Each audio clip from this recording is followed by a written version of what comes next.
Hello, welcome to Mathematics with Simon. I'm Simon. This is Chewy.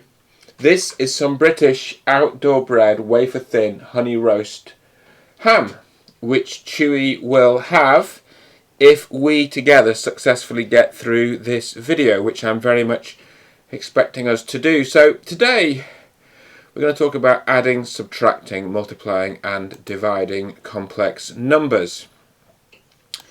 So we invented, or did we discover, that's a long conversation, the number I, which is the so-called imaginary number. So did we imagine it? And I squared equals -1. So it's a new number we invent, such that when you square it you get -1, because none of the existing numbers like 1 and -1, you can't square them to get -1, because when you square 1 you get 1, when you square -1 you get 1. So I is a new number that squares to be -1, but apart from that it behaves like any other number. So firstly we're just going to look at adding two complex numbers. So we're going to look at some examples of when you add two complex numbers. So 3 plus 4i, which is a complex number, plus 2 plus 3i, which is another complex number, equals 5 plus 7i. All we're doing is we're adding the so-called real parts, 3 and 2. We're adding the imaginary parts, 4 and 3, to get 7. So 3 and 2 makes 5, 4 and 3 makes 7. One more example, because I think we've got this, haven't we? 11 plus 9i is a complex number. 2 minus 7i is a complex number. So we add 11 and 2 to get 13. We add 9 and minus 7 to get 2i. And so in general, if a plus bi is a complex number and c plus di is another, then when we add them, we get a plus c plus b plus di. What's Chewy doing? He's on the ground next to me. Okay, one thing that's interesting to compare this to is just, if you had 3 plus 4x, so just imagine an algebraic equation, 3 plus 4x plus 2 plus 3x, that would just be 5 plus 7x, so it would just look the same as the complex number versions, because basically we only know one thing about x. We know that it's a number and it behaves like other numbers. So if x was an unknown, we just treat it like a normal number, we don't know anything else about it. I is a bit different. I is like a number that behaves like other numbers, but we also know that when you square it, it becomes -1, but we don't need it in these examples. So actually, these additions here, they just look like normal algebraic additions, whereas instead of x, you've got I. Okay. Subtracting complex numbers is very similar. So 3 plus 4i minus 2 plus 3i. We do 3 minus 2, which is 1. We do 4 minus 3, which is 1i. So it's 1 plus 1i. 2 plus 5i minus 11 plus 2i. So 2 minus 11 is -9. And 5i minus 2i is 3i. And then so we've got a general rule, a plus bi minus c plus di equals a minus c plus b minus di. So that's how we subtract complex numbers. Now what about multiplication? This is a little bit more interesting, because this is where we invoke the idea that I squared equals -1. So just let me fix the webcam. There we go. This is where we invoke the idea that I squared equals -1. So let's take 3 plus 4i times 2 plus 3i. So you go 3 times 2 is 6. 4i times 2 is 8i.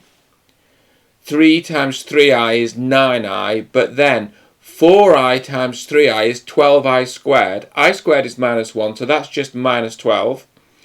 So we've got 6 minus 12, which is -6. And we've got 8i plus 9i is plus 17i. So we've got -6 plus 17i is the answer to that one. So basically, with multiplying complex numbers, we multiply the real by the real by the imaginary by the real, the imaginary by the imaginary, and we always remember that I squared is -1, and we'll get there. Before dividing two complex numbers, we need the idea of complex conjugates. So what is a complex conjugate? Well, this is what we discover. If we've got a complex number like 4 plus 3i, its conjugate is 4 minus 3i. So every complex number has a conjugate, and the conjugate is just the same number with the imaginary part multiplied by minus 1. So the negative of the imaginary part. So the conjugate of 4 plus 3i is 4 minus 3i. The conjugate of 4 minus 3i is 4 plus 3i. The conjugate of real numbers is just themselves. Purely real numbers. And so this is important because a complex number times by its conjugate gives us a real number. So let's look at this. 4 plus 3i times 4 minus 3i. So what you get is 4 times 4 is 16. You get 3i times 4 is plus 12i. Minus 3i times 4 is minus 12i. So these are cancelling. And then you get 3i times minus 3i is minus 9i squared. I squared is minus 1. So that's just plus 9. So what we've got is 4 plus 3i times 4 minus 3i equals 16 plus 9 equals 25.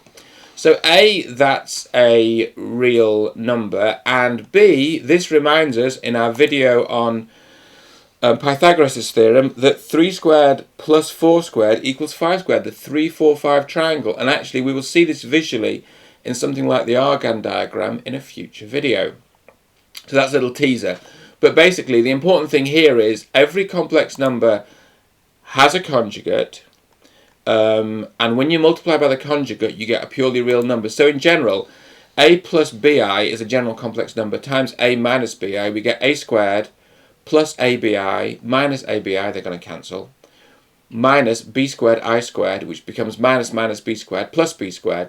So a plus bi times a minus bi equals a squared plus b squared, which is a real number. How interesting. So let's say we have, this is a sort of general division of two complex numbers, 5 plus 10i divided by 3 plus 4i. I'm not quite sure why they're in brackets, but it's okay, it's not the end of the world. They're in brackets because later we'll need those brackets. So 5 plus 10i, we're going to multiply the top and the bottom by the conjugates of 3 plus 4i. So the general approach is you conjugate the number on the bottom, the denominator of the fraction, and then you times the top and bottom of the fraction by that conjugate, which of course doesn't change anything. And what this will do is remove all the imaginary parts on the bottom and just leave the bottom as a real number. So on the top, you've got 5 plus 10i times 3 plus 4i. So you've got 5 times 3 is 15. 10i times 3 is plus 30i. 5 times minus 4i is minus 20i. And then 10 times 4, you got minus 40 times I squared, which is minus 1, so you got plus 40. So it's 15 plus 30i minus 20i plus 40, which is 55 plus 10i over 25. It's kind of pretty. The 5's cancel. You just can divide top and bottom by 5, which gets 11 plus 2i over 5. In the general case, a plus bi over c plus di, so we multiply top and bottom by the conjugate of c plus di. So you get a plus bi times c minus di over c plus di times c minus di, which is c squared plus d squared.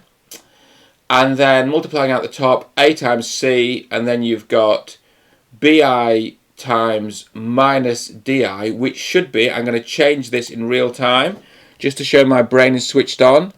That is AC plus BD, isn't it? Because BI times DI is minus BD, and there's a minus sign in there as well. So it's AC plus BD plus BCI, yes, minus ADI. Oh, it's a minus sign party. It's BI times C, BCI, and then it's A times minus DI minus ADI. Yeah, all over C plus DI times C minus DI, which is C squared plus D squared. Let's not give the illusion of perfection. You know, in the old days, I would have re-recorded this video, but actually what's important is to say that maths is a constant struggle to find truth, to improve things, to correct things. So actually it's quite nice when there are things that are a bit wrong. I mean, I wouldn't want things wrong at the end, but, you know, it's a journey, right? Is it, or just let's just recheck it because now I'm kind of paranoid. A times C, AC, BI times DI is minus BD, but there's a minus sign as well, so it's plus BD. And then here you've got BCI, yes. A times minus DI minus ADI, yes. Over C squared plus D squared. Okay, so that is how we add, subtract, multiply and divide. And I'm going to leave you with a teaser, actually, which we're not going to do today, but which I'm just going to hang out there, which is, we know that I squared equals minus 1, so we know something about complex number powers. But what is I to the power I? What could that be? So if you want to think about it, stop the video now. Please do like and subscribe. If you want to think about it, stop the video now. But if you don't want to think about it, and you didn't stop the video, I to the I is actually e to the minus pi over 2, where pi is the ratio of the circumference of a circle to the diameter, is the circumference divided by the diameter. Crazy. And e is the number that we get from calculus. E to the x is its own derivative. E is the base of the natural logarithm. So e to the minus pi over 2 is 0.20788 approximately. I mean, it's a decimal that continues.